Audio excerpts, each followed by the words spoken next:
Pauwi na naman sa overtime. Ito nga pala yung sitwasyon namin dito sa bus pag-uwian.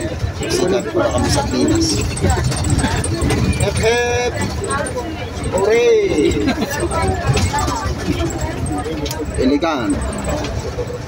Ayan, tropa namin ah. Iseryo. Wapings. Oh, iligan. Handsome. Guys, lapit na kami sa bahay. Kaya didiling na nga dito. Siksikan talaga kami dito guys. Sitwasyon namin. Dami ako. Iyan na.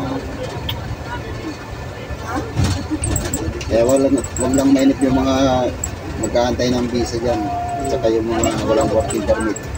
Makarating din kayo dito sa Poland. Magpagsiksikan din kayo dito pag pauwi. Sarap mag Poland, kaso nga lang ito sitwasyon pag-uwian.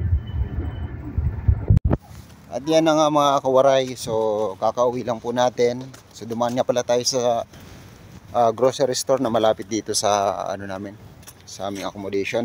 Bumili nga pala ako ng itlog kasi naubusan na ako ng stock ng itlog. Ito yung napakahalagang pang-almusal natin sa umaga. Ayan. So bali nga pala ngayon ay ano kami, 12 hours kami. 12 hours duty kami ngayon. Ayan. Pero ayos na rin kasi hindi naman gaanong pagod ngayong araw guys. Ayan. Shoutout nga pala sa asawa ko na tulog na ngayon. Ito nga pala yung ano namin, ang aming accommodation. Yan guys. So maano siya, parang sa subdivision kami nakaano.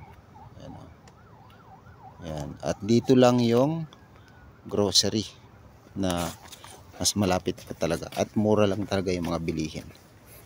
Ayan. Ito ay 7 lang, bali 10 pieces na siya.